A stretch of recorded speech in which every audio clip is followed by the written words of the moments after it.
Hello. কালকে সারা রাত তোমার ফোন ওয়েটিং ছিল, আর আজকে তুমি কল ধরতেছো না, এগুলোর মানে কি মাইশা?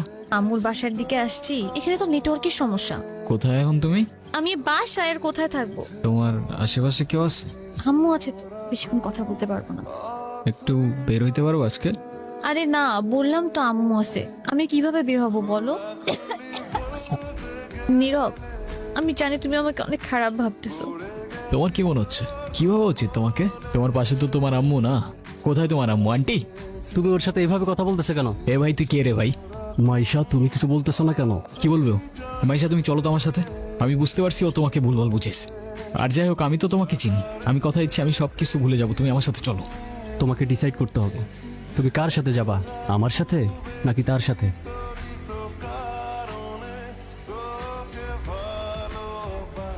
নীরব, নীরব, তুই এগুলা কি করতেছস? পাগল হয়ে গেছস? আমি তোর রাতে জীবনে সিগারেট পর্যন্ত দেখিনি, আর আজকে তুই কি হয়ে গেছিস ভাই? বাবার কষ্টের টাকাগুলো সব আমি নষ্ট করে ফেলছি ভাই। আমি কি করবো? আমি আর পারতেছি না ভাই। নাম কি ওর? মিনু। ওকে রাস্তায় ফেলে চলে গেছেন না? আপনার কি কোনো কমন সেন্স নাই নাকি? এত ছোট্ট একটা বাচ্চা, ওরা কথা বলতে পারে না, তবে নিজের চোখ দিয়ে ওরা নিজের অভিমান প্রকাশ করে। কখনো বোঝার চেষ্টা করেছেন সেটা? আরে অথই, তুই এনে আরে ভেবে বইলেন না, এই ছোট্ট একটা বাচ্চারে রাস্তায় ফেলে চলে গেছে। কেমন লাগে বলেন? মেজাজটা খারাপ হয় না? তার উপর আবার কোনো কথার উত্তরই দেয় না। আসলে ওর মানসিক অবস্থা তেমন একটা ভালো নাই। ও কি করতেছে না করতেছে ও নিজেই কইতে পারতেছে না। যেটা যত্ন নিতে জানে না সেটা নিজের কাছে রাখতে যাবে কেন? আপনার ভাইকে বলেন ঠিক মতো ওর যত্ন নিতে। আমি কিন্তু ওকে দেখতে আসবো, মনে থাকে যেন।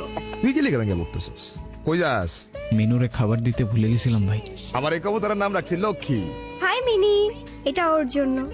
আচ্ছা অথই, এইটা হইতাছে আমার সম্পর্কে স্বাস্থ্য ভাই। আর নীরব, এটা অথই আমগো বাসার বিল্ডিং এর 5 তলায় থাকে। আসসালামু আলাইকুম। বিড়াল ভয় পান না? বিড়াল ভয় পাবো কেন? যারা বিড়াল ভয় পায় তারা আবার মানুষ নাকি? মিনুকে দেখে মনে হচ্ছে ও আপনাকে অনেক দিন ধরে চেনে। ওর মতোই আমার একটা বাবু ছিল, ও হারাই যাওয়ার পর আমি এত কাঁদছিলাম। আর খুঁজে পান নাই? আমি ওকে একদিনের জন্য আমার বাসায় নিয়ে যাই। আপনাকে দেখে মনে হচ্ছে ওদের অনেক ভালোবাসেন। ওরাই তো আমার ফ্যামিলি।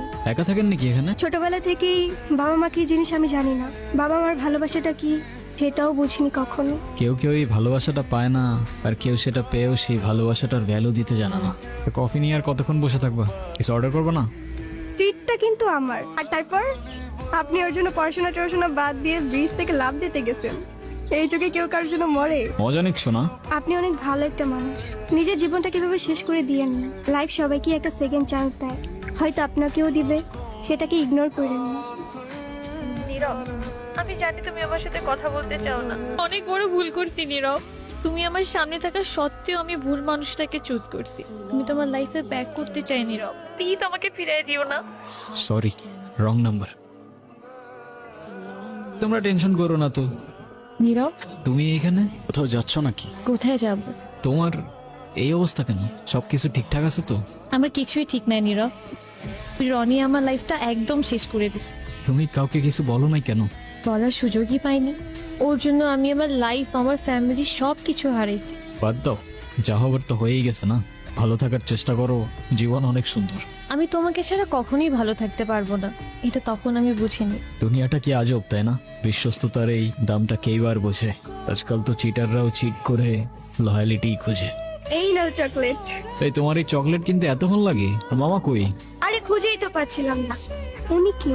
আরে হঠাৎ করেই ওর সাথে দেখা। তোমারে বলছিলাম না, ওই যে মাইশার কথা। ভালোই তো আছো মনে হচ্ছে। অবশ্যই ভালো আছে। এই চলো তো। এই ব্যথার শহরের অলিগলির নুড়ি পাথরগুলো যেন আমাদের কষ্টগুলোর এক একটা প্রতিচ্ছবি। আর সেই কষ্টগুলোর মাঝে আমরা আমাদের জীবনের হাল ছেড়ে দিলেও জীবনের একটা মোড় হয়তো আমাদের সবাইকেই একটা সেকেন্ড চান্স দেয়।